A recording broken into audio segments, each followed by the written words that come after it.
Amis de Morpheus Etica, bonsoir et bienvenue dans cette nouvelle émission L'enfant, un business pas comme les autres. Alors aujourd'hui, je vais avoir l'arrivée d'un papa, Francisco. Bonjour Francisco. Est-ce que tu nous entends, Francisco? Ah, j'ai un petit souci de connexion peut-être. Est-ce que tu m'entends, Francisco? Oui, là je vous D'accord. entends. Ok, Bonsoir c'est bien. Christophe. Bonsoir. Bon, Francisco, tu es mon invité et tu as des choses à dire, donc je vais te laisser la parole. Raconte-nous ce que tu vis. Vas-y, Francisco. Ok, merci beaucoup, hein, merci beaucoup Christophe, merci beaucoup pour cette occasion, l'opportunité que vous nous accordiez. Vous Ouais.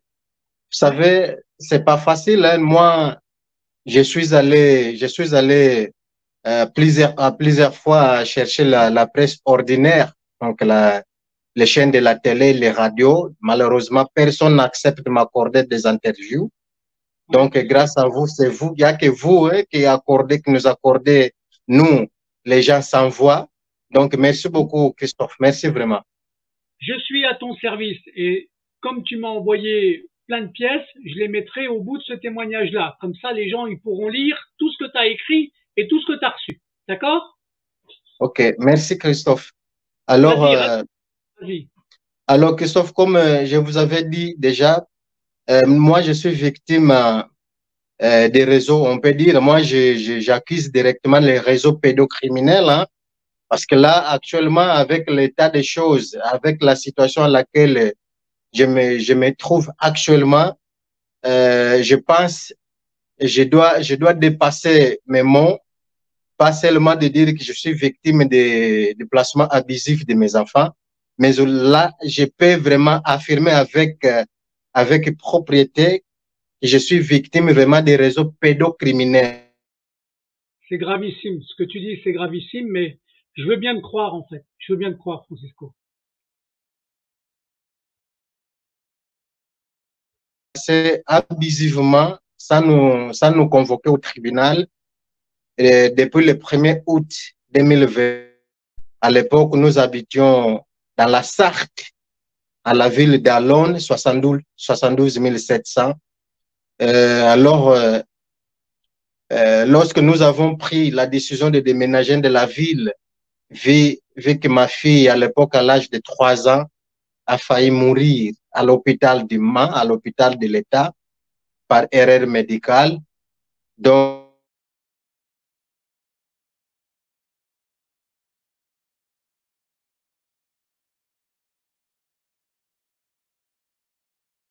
elle était en danger, elle a failli mourir.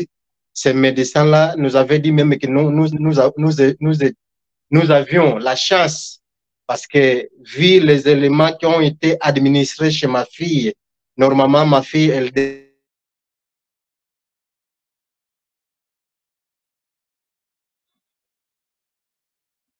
décision de déménager de la ville d'Alonne, 72 700, la ville là où on habitait, parce qu'on a pris la décision de porter plainte à l'hôpital local. Malheureusement, la police française a refusé notre plainte. Le Ouais. tribunal du Mans, oui, le tribunal du Mans nous a fermé les portes. Toutes les portes qu'on a essayé de frapper, malheureusement, ont été fermées. Alors, on prend la décision de ménager de la ville pour venir ici à Paris. Pourquoi Paris? Parce que Paris, vu que c'est la capitale de la République française, on peut dire que c'est le siège de toutes les institutions ici en France.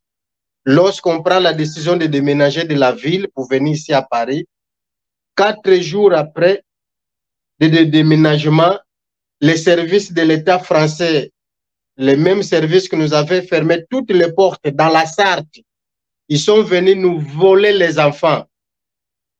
Nos enfants Carrément. ont été, oui, les enfants ont été volés. Je vous précise, Christophe, lorsque nos enfants ont été volés, nous n'avions aucun suivi à l'époque. Hein, nous n'avions aucun suivi, on peut dire social, aucun suivi social. On n'était pas Mais suivi par les services sociaux, jamais. Mais Donc, alors, les enfants, quel est le motif pour enlever les enfants alors? C'était quoi le motif? oui, parce que je pense qu'ils ne voulaient pas qu'on quitte de la ville. Je ne sais pas. Je pense qu'ils ne voulaient pas qu'on quitte parce que mes enfants ont été volés après avoir pris la décision de ménager de la ville d'Alonne, 72 700, dans la Sarthe. 4 jours après, mes enfants ont été volés, ont été retournés dans la ville précédente, dans la ville à laquelle on habitait avant. Automatiquement, les enfants ont été placés, mis dans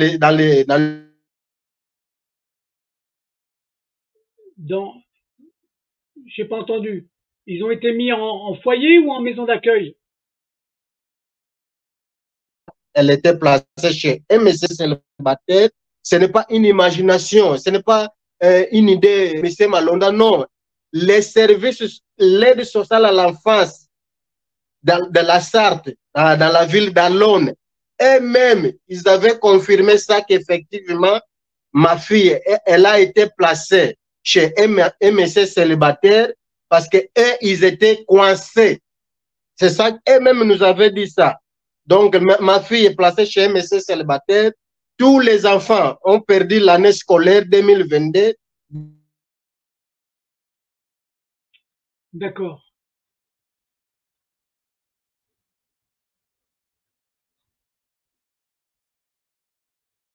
19 janvier 2023. Ma fille, qui a 5 ans, actuellement, elle a 5 ans, elle nous dit, papa, on me fait les choses dans mon zizi. Que papa, Carrément. ouais, c'est vrai. En présence de l'aide sociale à l'enfance, papa, on me fait les choses dans mon zizi et je suis déscolarisé. C'est triste en fait.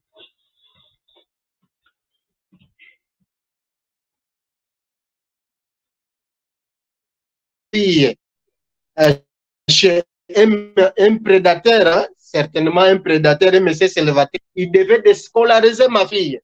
Une fois déscolarisée, ça veut dire que la petite, elle est restée tout le temps avec ce type-là. Voilà. Donc, il y a une plainte même en cours. Il y a une plainte même en cours. Jusqu'à aujourd'hui, ça fait une année, plus d'une année, que la police française a pris la plainte sur cette affaire-là de viol sur ma fille. Jusque-là, rien n'a été fait. Maintenant, je vais être un peu rapide. On est passé pour la première fois, après avoir placé mes enfants, on est passé 17 mois après, pour la première fois, 17 mois après le placement de nos enfants, on est passé aussi au tribunal de Paris avec la juge Madame Barry Delanchon Adelaide. Monsieur Christophe, c'est Monsieur Malonda qui parle. Aujourd'hui, comme je vous avais dit au début, je peux affirmer avec beaucoup de propriété, avec beaucoup de matière, que mes enfants sont mis dans un réseau pédocriminel.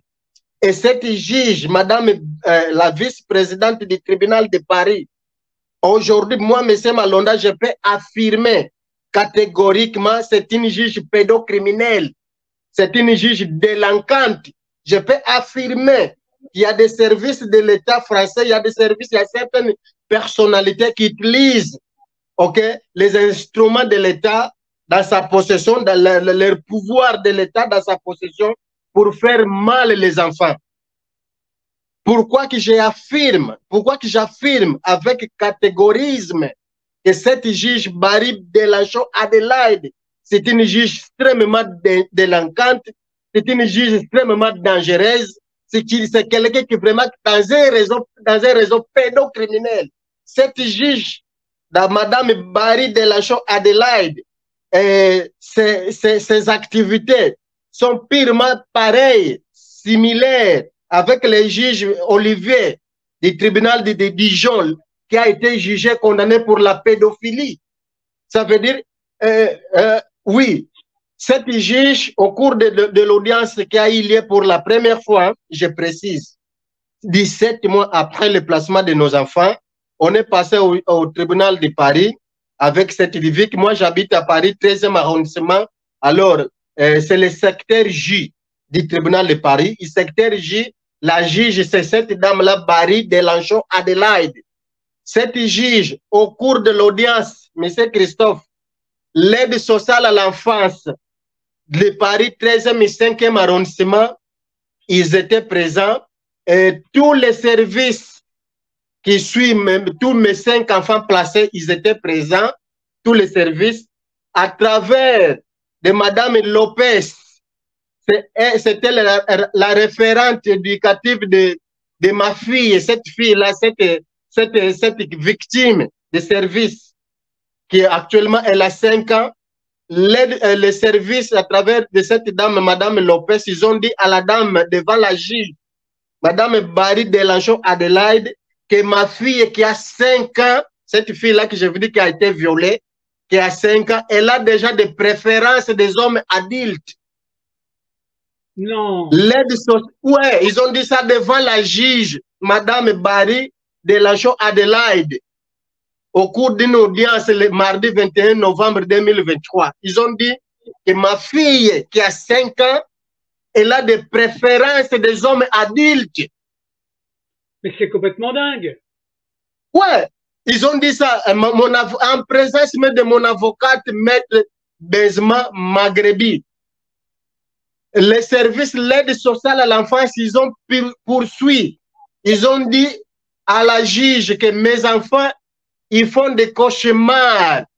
Ils réclament de retourner chez ses parents. Ils font la confusion, ils crient. Ils ont dit à la juge que ils ont commencé à droguer mes enfants. Ils ont commencé à administrer les traitements neurologiques. Ils ont commencé à interner mes enfants à la psychiatrie parce qu'ils réclament de retourner chez ses parents. Ils ont dit ça carrément à la juge. Cette juge, M. Le Christophe, à la fin de l'audience, moi, avec tous ces éléments-là, moi, je me suis dit que non, l'audience est favorable à la famille. Je pense que la juge va sauver ces enfants-là, va prendre la décision que les enfants retournent chez ses parents. À la fin, la juge, malgré tous ces éléments, tous les dangers qui ont été décrits au cours de cette audience, la juge a pris la décision de renouveler le placement d'enfants. La juge a pris la décision de suspendre les droits de visite pour les papas, parce que je dénonce les crimes. Selon cette juge, comme je suis en train de dénoncer, non, je ne sais pas, selon sa vision, je ne sais pas, mes enfants subissent ces crimes violents. Je ne sais pas qu'est-ce que je dois faire. Selon la vision de cette juge, peut-être je dois commencer à danser. Je ne sais pas qu'est-ce que je dois faire. La juge a pris la décision de me suspendre les droits de visite. Mais aussi, oui, vas-y. La semaine, juste pour terminer, la semaine, il y a 2 semaines, cette juge nous a envoyé une ordonnance selon laquelle elle-même, à travers de ses services, l'aide sociale à l'enfance, ils vont commencer à administrer n'importe quel traitement aux mes enfants, mais aussi internement aux hôpitaux, même spécialisés de la psychiatrie ou n'importe quel hôpital, sans notre consentement, nous les pères, nous les parents. Avec cette ordonnance, comme vous le savez, c'est un laissez-passer pour que mes enfants soient détruits. Je ne sais pas quel est l'objectif, quel est le motif, cette juge peut prendre telle décision, telle mesure. Ça veut dire qu'il nous décarte, il nous retire les contrôles médicaux sur nos enfants. Et même, ils vont commencer à administrer n'importe quel traitement aux enfants sans que nous soyons au courant, nous les parents. Donc, c'est pour ça, juste pour citer, c'est pour ça que je vous dis avec précision, si on dit que l'aide sociale à l'enfance, c'est l'organisme de l'État qui aide, qui protège les enfants, vous-même écoutez, cette juge, l'aide sociale à l'enfance l'a dit carrément que ma fille qui a 5 ans, elle a des préférences des hommes adultes. Lorsqu'on parle de préférences des hommes adultes, M. Christophe, ce ne sont pas les adultes qui viennent apprendre à lire la Bible à ma fille, non. Ils ne lisent pas les articles bibliques, les versets bibliques, les chapitres bibliques, non. Lorsqu'on parle que ma fille qui a des préférences des hommes adultes, elle a 5 ans, ça veut dire que les hommes adultes violent ma fille. Elle-même, je ne sais pas cette information-là que le service l'aide sociale à l'enfance de Paris, 13e et 5e arrondissement, ils ont dit à la juge Barry Delanchon Adelaide, je ne sais pas si c'est pouvoir informer à la juge que si ma fille est violée, peut-être c'est sa faute à elle-même, parce que c'est elle-même qui cherche les hommes adultes. On ne comprend rien. Eh ben, dis donc. Je comprends pourquoi tu m'as envoyé des pièces à mettre au bout, en fait. Hein.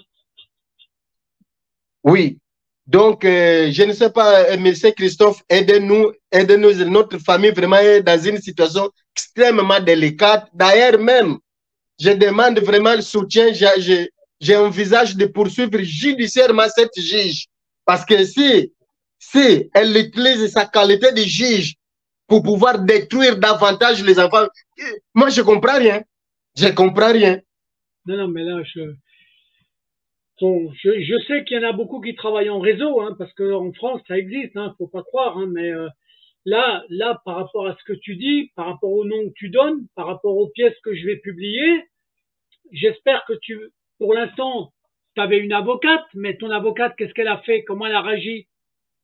Bon, l'avocate, effectivement, elle a dit à la juge, cette juge, elle a dit que non, je vais suspendre le droit de visite, parce que tu dénonces laser. Parce que tu dénonces laser, mais aussi tu m'avais écrit une lettre. Cette lettre-là, c'est une lettre très inquiétante. Mais c'est Christophe, moi, je reconnais pas cette lettre. Je ne sais pas. Ça veut dire que peut-être c'est l'aide sociale à l'enfance qui a falsifié une lettre pour l'envoyer. Mais moi, je ne connais pas cette lettre. D'accord. Donc, tu penses que ton avocate a été manipulée alors? Oui. Ah oui, mais oui. Ah oui. Bon, là, oui, mais. En tout cas, le fait que tu aies la parole, le fait que je publie les documents que tu m'as envoyés, j'espère que ça va faire avancer ton dossier, en fait. Oui, mais vous savez, j'espère bien que ça va avancer, mais c'est très important aussi. Et ils commencent à me menacer. Pour elles, ils ne veulent pas que je commence à dénoncer. Mais Christophe, comment moi, les pères que mes enfants ont été placés abusivement sans rien faire, hein? Au cours de ces placements-là, ils me disent que mes enfants, ils ont commencé à les interner à la psychiatrie parce qu'ils réclament de retourner chez ses parents. Et même, ils ont dit ça devant la juge, devant mon avocate, maître Maghrebi Benzema.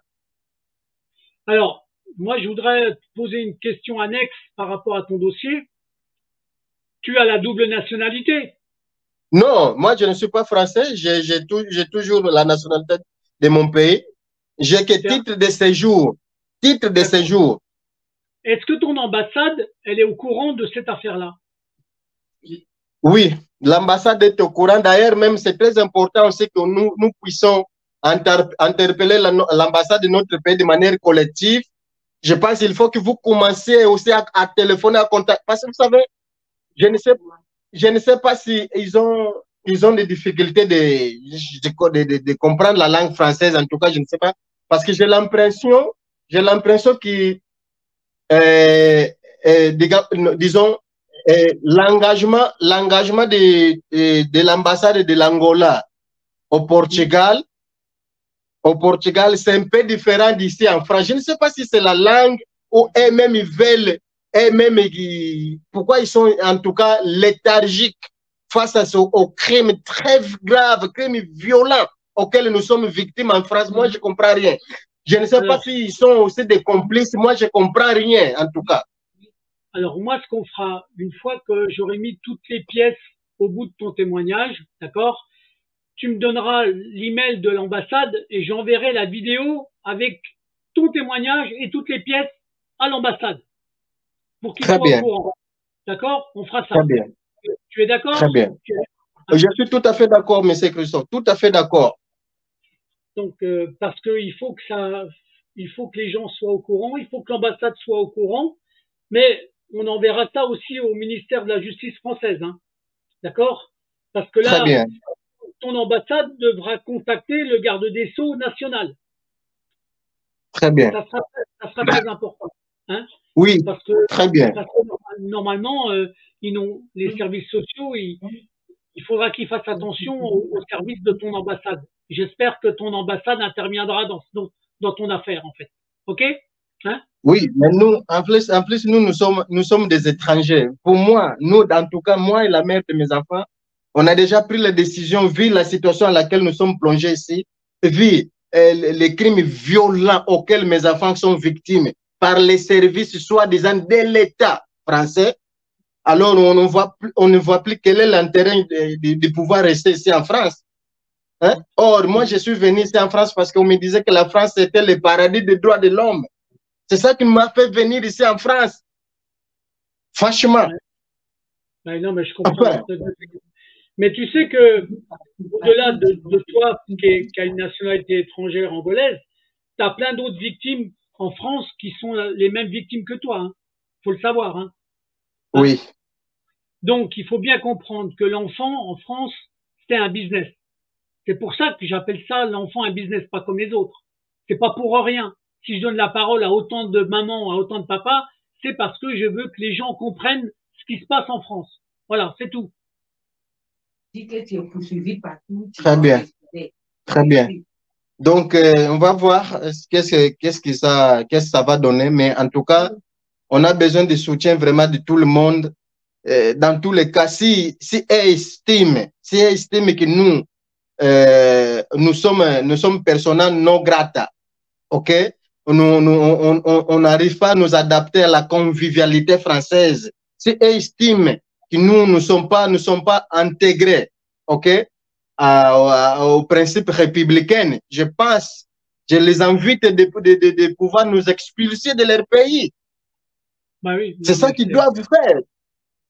Oui, mais tu sais qu'ils seraient capables de t'expulser puis garder les enfants. Hein. Oui, pour qu'ils restent éternellement comme les esclaves dans les réseaux. Ça, c'est vrai, je suis d'accord avec vous. Et bien sûr, parce que tous les abus qu'il y a sur le monde des enfants en France, ça touche beaucoup de gens, mais ça touche plusieurs réseaux. D'accord? Au-delà du business où c'est que l'argent, où il y a que l'argent, il y a aussi d'autres réseaux derrière. Et on a fait un appel tout à l'heure en expliquant qu'il y a aussi des réseaux de pédocriminalité. Hein. Faut pas l'oublier. Oui. Hein. D'accord? Oui. Donc, oui. Et il y a aussi le fait que des fois, ils enlèvent les enfants pour les attribuer à d'autres familles. Ah oui, adoption abusive. Il y a plusieurs crimes autour de cette affaire-là. Il y a pédocriminalité. Ils font des adoptions abusives. Ils font, vous savez que parfois même, ils font crime rituel, un sacrifice humain. Hein. Par exemple, là, au Parlement français, ils ont dénoncé une petite fille qui a été assassinée dans un hôtel. Une fille qui a été placée par aide sociale à l'enfance. Vous voyez? Ça veut dire qu'il y a de plus en plus, ils font des crimes très graves. Ok, adoption abusive, il faut même les crimes rituels, il faut des viols, la prostitution infantile, la délinquance juvénile. Il faut tout type de crimes violents, monsieur le Christophe. Très violents. Mais je suis d'accord. Francisco, je suis au courant de ça. Ce que je voulais savoir pour que les gens comprennent, la maman de tes enfants, elle est toujours avec toi? Bon, non, on n'habite pas ensemble, mais nous sommes toujours. Si vous regardez plusieurs pièces que je viens de vous envoyer, vous allez voir qu'il y a certaines pièces là où elle pose sa signature. Par exemple, lorsque nous sommes allés à l'ASE pour demander les rapports médicaux sur nos enfants, pour qu'on sache, à la demande même de l'ambassade de l'Angola, pour qu'on sache quels sont les médicaments que ces gens-là administrent aux nos enfants. Lorsqu'on va voir que les rapports sont un peu, parce que ces gens-là sont des criminels, Christophe. Ils peuvent même trafiquer même les résultats scientifiques. Tu vois, même les résultats médicaux, ils trafiquent à leur faveur. Alors, lorsqu'on va voir que lorsque les rapports médicaux qui peuvent nous transmettre, ils sont un peu doutés, tout ça, on va demander contre-expertise médicale. C'est ça qu'on a, mais depuis qu'on a écrit ça, ça fait presque une année, rien n'a été fait. On a demandé, au début de l'entrée scolaire, on a demandé à l'aide sociale à l'enfance pour qu'ils puissent nous fournir certaines noms d'écoles où ils ont écrit mes enfants. Je ne sais pas s'ils étudient, parce qu'en réalité, tous les enfants qui sont dans ces réseaux pédocriminels de l'aide sociale à l'enfance, normalement, les enfants, ils n'ont pas une vie scolaire active. Hein. Les enfants, normalement, n'étudient même pas. Mais je sais. Vous voyez? Donc, on a écrit ça, moi et la mère de mes enfants. Ça veut dire qu'on est toujours ensemble lorsqu'il s'agit de la situation de nos enfants. D'accord, ben c'est très bien, c'est très bien. Bon, écoute, en tout cas, moi, je vais mettre tes pièces au bout de ton témoignage.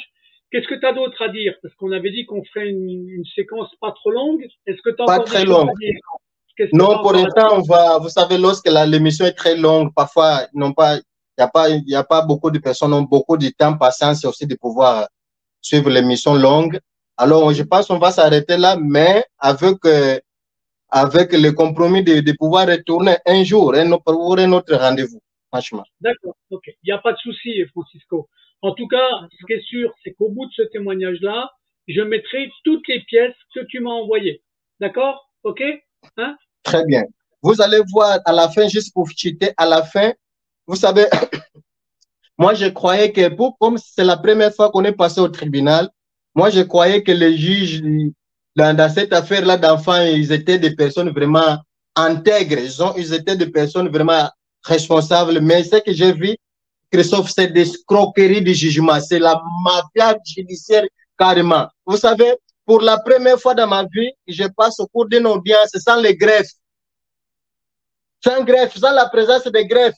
Ça veut dire que les choses qui ont été dites au cours de l'audience ne sont pas les mêmes qui ont été écrites dans le jugement que ces gens-là m'ont envoyé après l'audience. Ouais, ça m'étonne pas. Ce que tu dis, ça m'étonne pas.